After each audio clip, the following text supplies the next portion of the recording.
Property कहां बर्बाद हुई, किसने की, इसके ऊपर बात करो, और क्यों वापस नहीं ले सकते इसके ऊपर तवज्जो दो। माल किसका है? औकाफ का है। अगर उसे हिड़प के बैठे तो कोई एमएलए, कोई मिनिस्टर कोई माने नहीं रखता। हमारी नजर में वो खुद कौम के लुटेरे, कौम के चोर होंगे। इन जालिमों की वजह से कौम बर्बाद हो चुकी है। आज इस कौम को जालिम बोलते हैं, जाहिल बोलते हैं, अनपढ़ बोलते हैं। ये सारी कारस्तानी इन नावाकिफ बुज़दिलों की वजह से है। ये क्यों नहीं बताते आप इन लोगों को कि इनकी वजह से कौम यहां आज तक खड़ी है। इनके चंद लल्लू पंजों को बांट करके डराना, धमकाना और कुछ पैसों के बल के ऊपर कुछ लोगों को अपने करीब करना, उनको चुप कराना, ये साजिशें पहले से चली आ रही है। जितने भी एमएलए हैं उनकी जरूरत नहीं है कि हमारी जबान को रोक ले। 224 एमएलए की बात करता हूं, कोई रोक नहीं सकता हमारी जबान को। ये हमारा अपना माल है, इसे लूटे हुए लुटेरों को हम डरेंगे? अस्सलामुअलैकुम दोस्तों, आप देख रहे हैं सलाम बैंगलोर। आज हम बात कर रहे हैं हजरत टिप्पू सुल्तान शहीद रहमतुल्लाह अलैह के वक्फ स्टेट डेवलपमेंट कमेटी के बारे में। जी हां दोस्तों, इस कमेटी को साल 2010 में गवर्नमेंट की जानिब से तश्कील दिया गया था, जिसके बैला के मुताबिक कमेटी में एक सीनियर गवर्नमेंट रिटायर्ड ऑफिसर को मुकर्रर किया जाना था और इसकी मुद्दत 2 टर्म यानी 6 साल तक महदूद रहनी थी। लेकिन अफसोस के साथ कहना पड़ता है कि इन उसूलों पर अमल होता हुआ नजर नहीं आ रहा। मजीद ये है कि इस कमेटी के तहत तकरीबन 68 प्रॉपर्टीज और 800 से 900 एकड़ जमीन मौजूद है, लेकिन इसके बावजूद इसका कोई खातिर ख्वाह फायदा अवाम या उम्मत को नहीं पहुंच रहा। इसके अलावा एक और संगीन इल्जाम ये भी सामने आया है कि 2020 और 21 के दौरान इस कमेटी के बैला में तब्दीली की गई है और हजरत टिप्पू सुल्तान शहीद वक्फ स्टेट मैनेजिंग कमेटी के नाम से एक नया ढांचा बनाया गया, जो कि मबनी तौर पर खुद साख्ता और कानून के खिलाफ करार दिया जा रहा है। इस मामले पर मैसूरू के मोहम्मद अली मुल्ला शरीफ की जानिब से मुसलसल आवाज उठाई गई, लेकिन इल्जाम है कि कमेटी ने अदालत से स्टे हासिल करके इनकी आवाज को दबाने की कोशिश की। जब यह मामला मुजाहिद अली बाबा तक पहुंचा तो इन्होंने फौरन मैसूरू का दौरा किया और 2 टोक अल्फाज में कहा, चाहे कोई भी हो, जुर्म तो जुर्म है, हम कभी गलत का साथ नहीं देंगे, बल्कि हमेशा हक की आवाज बुलंद करते रहेंगे।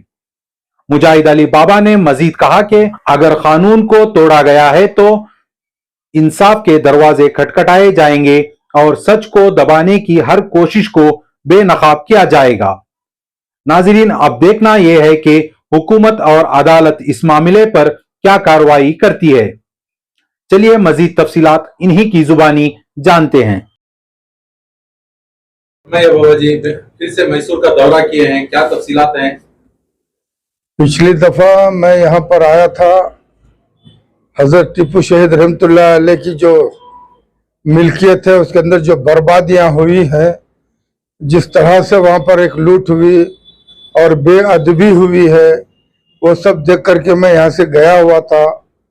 क्योंकि जनाब अलीम भाई जो है, अलीमुल्लाह साहब, जो उसके कारगुजारी के जो मामला थे मेरे सामने रखे हुए थे, सारा डॉक्यूमेंट मैंने देखा कि उसके अंदर क्या क्या बेअदबी हुई है, लूट हुई है, नाजायज तरीके से कमेटी बैठी हुई है। ये सारा सब कुछ देखने के बाद मैं उनको एक उम्मीद दिलाया था कि भाई इंशाअल्लाह हम तुम्हारे साथ हैं, बेफिक्र रहिए। इंशाअल्लाह जैसे कि हमारे सेंट्रल में वक्फ चेयरमैन जी से आएंगे, मैं उनसे तुम्हारी बात सामने रखूंगा।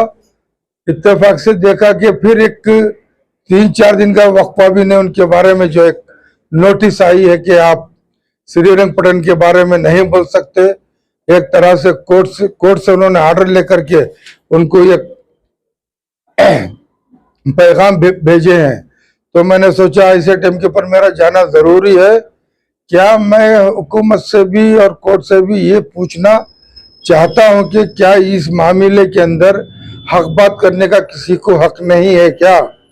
जो वहां पर कमेटियां बैठी हुई थी, जो उसके चेयरमैन रहे, जो सालों साल वहां पर बैठ करके उन्होंने वहां से लूट मचाई और उनको बोलने, उनको पूछने और बोलने का हक क्या कौम को नहीं है? ये कौम, ये जो चाहे टीपू शहीद रहमतुल्लाह अलैह की मिल्कियत हो, चाहे दूसरे और भी वफ की मिल्कियत है, क्या यहाँ जो चेयरमैन बनता है या कमेटी बनती है उनकी अपनी जाती जायदाद होती है क्या? जबकि तो ये पूरी कौम की मिल्कियत है। तो यहाँ पर एक बंदा जब इसके पीछे आवाज उठा रहा है तो उसके पीछे इस कदर जो ज्यादतियां होने लगी है, तो मैंने सोचा कि फौरन जो है मुझे यहाँ आना था, इसलिए मैंने आया और जनाब अली मुल्ला साहब से मैंने कहा कि आप बेफिक्र रहिए, इंशाल्लाह आप हक के लिए काम करो, हम तुम्हारे साथ हैं। अगर वो तुम्हारे ऊपर एक नोटिस भेजे हैं तो कोर्ट की इज्जत के हिसाब से आप खामोश रहिए, आप पटन के बारे में कुछ मत बोलिए और कोर्ट को बताइए ये मुसलमानों का मामला है और इसके अंदर गरीबों का हक है। बगैर गरीबों को हम सहारा दिए बगैर उस मिल्कियत को बर्बाद जब हो रही है तो कैसे देख करके खामोश रहें? इसके लिए जब हमने आवाज उठाई तो ये लोग मेरे पीछे एक नोटिस भेजे हुए हैं, ये इनका कहना था अलीम साहब का।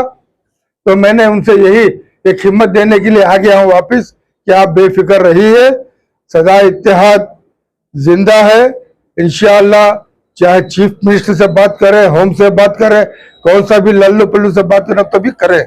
और मामला औकाफ का है, जो चेयरमैन था, जो इस टीपू शहीद रहमतुल्लाह अलैह में जो कमेटी है, इनको चाहिए था वक्फ अदालत में जाए, ना कि यहाँ के कोर्टों को गुमराह करके लायरों के जरिए नोटिस ना भेजे। इस तरह भेजने का मतलब क्या है? क्या इनकी जाती मिल्कियत है कि उनको लूटने जब आ गए तो इन्होंने नोटिस भेजी थी?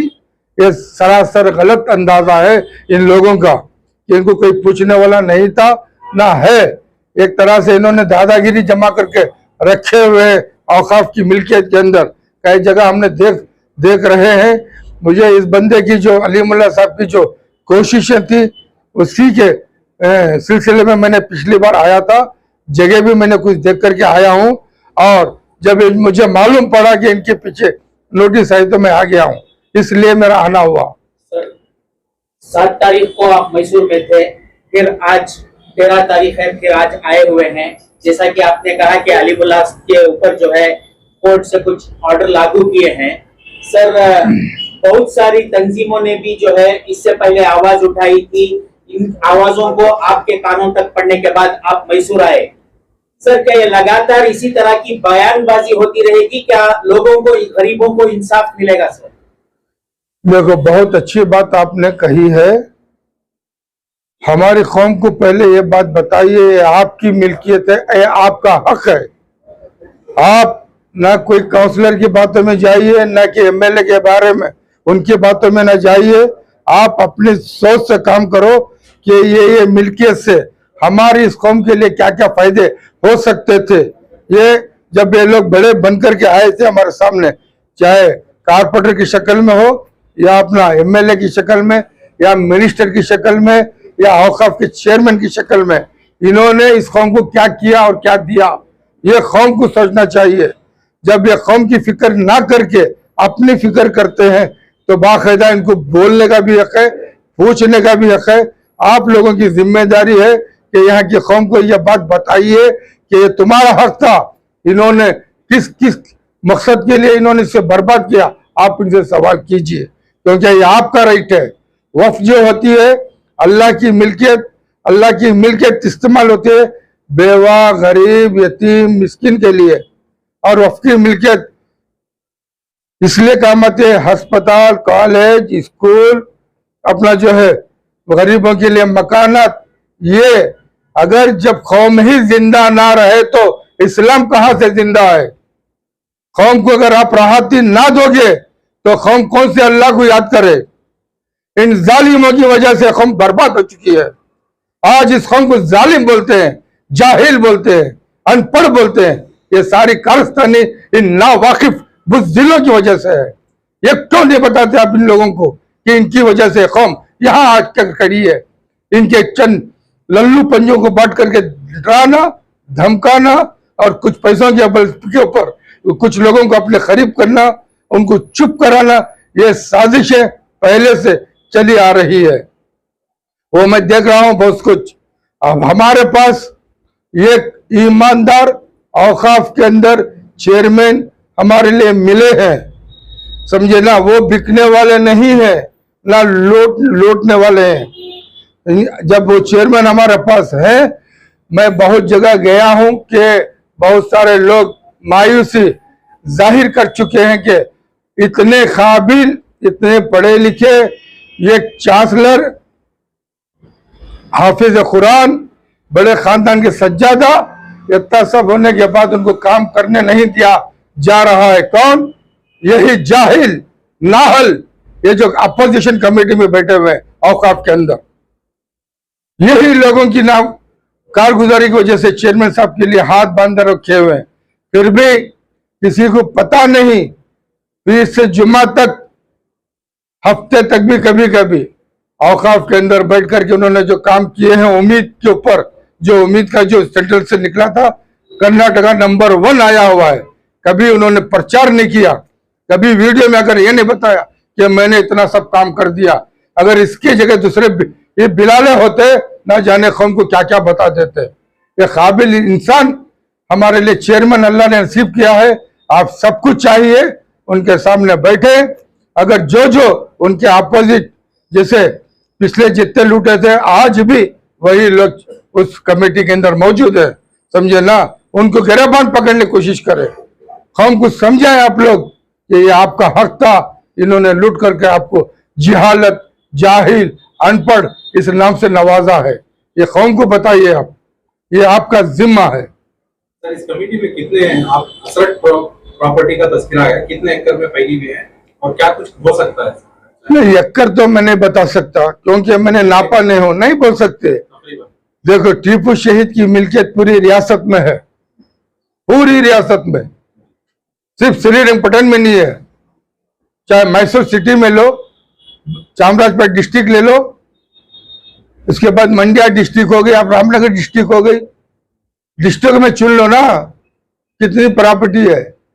लेकिन ये प्रॉपर्टी कितनी एकड़ है ये नहीं, प्रॉपर्टी कहां बर्बाद हुई, किसने की, इसके ऊपर बात करो। और क्यों वापस नहीं ले सकते, इसके ऊपर तवज्जो दो। कमेटी तकरीबन 20 साल से ये कर रही है, लेकिन 6 साल के बाद काम नहीं करती। उसमें महिला में है और एक सीनियर गवर्नमेंट ऑफिसर रिटायर्ड रहना चाहिए, लेकिन उस पर नहीं है, उस कमेटी में जिम्मेदार नहीं है। तो कहाँ चूक हुई है, किसकी जिम्मेदारी बनती है? ये जिम्मेदारी जो औकाफ का जो मिनिस्टर बनता है उसकी जिम्मेदारी, जो सीईओ बन के बैठा होता है उसकी जिम्मेदारी, और जो चुनकर के आते हैं कमेटी में उनकी जिम्मेदारी। आप समझ लो, जब एक KAS ऑफिसर या IAS ऑफिसर रिटायर्ड होकर के जिस काम को अंजाम देना है, उनकी जगह अगर दूसरा आकर के बैठता है तो इसके अंदर कितनी लूट हुई होगी, इसके अंदर कितने चोर हो बैठे होंगे, आप इस बात से अंदाजा लगा लो। तो क्या पहल होगी अभी सदा इत्तेहाद की जानी चाहिए? सदा इत्तेहाद पूरी जगह गौर कर रही है, अवाम को जगा रही है कि जागो। चेयरमैन MLA तनवीर अहमद है, तनवीर सेठ, चाहे तनवीर सेठ रहे या और सेठ रहे, उससे मतलब नहीं है। माल किसका है, क्या पैगाम रहेगा सर? माल किसका है? तनवीर सेठ के लिए जो चेयरमैन है। भाई चेयरमैन रोक, मैं बता रहा हूँ, माल किसका है? औकाफ का है। औकाफ का माल किसका है? अल्लाह के जिम्मा है, अल्लाह के जिम्मा। और उसका माल किसके काम आना चाहिए? अल्लाह के नेक बंदों के, गरीबों के लिए, बेवा व यतीमों के लिए, स्कूल, कॉलेज, अस्पताल के लिए होना चाहिए। अगर उसे हिड़प के बैठे तो कोई MLA, कोई मिनिस्टर कोई माने नहीं रखता। हमारी नजर में वो खुद कौम के लुटेरे, कौम के चोर होंगे। सर, जैसा कि आप जानते हैं कि अलीमुल्ला की जबान को रोकने के लिए, सोशल मीडिया में न आने के लिए जो भी उन्होंने जो कदम उठाए हैं कोर्ट को जाकर, यहाँ सवाल ये उठता है कि अलीमुल्ला जो है मैसूर के एक शहरी है, अपनी ताकत के हिसाब से काम करते थे। सदाए इत्तेहाद जो है पूरे कर्नाटक में फैली हुई है और आपके जो इदारे के लोग हैं पूरे कर्नाटक में हैं। क्या इन लोगों की जुबानों को भी ये खामोश करा सकेंगे क्या सर? ये खुद यहाँ की MLA की बात नहीं, जितने भी MLA हैं उनकी जरूरत नहीं है कि हमारी जबान को रोक ले। 224 एमएलए की बात करता हूं, कोई रोक नहीं सकता हमारी जबान को। ये हमारा अपना माल है, इसे लूटे हुए लुटेरों को हम डरेंगे?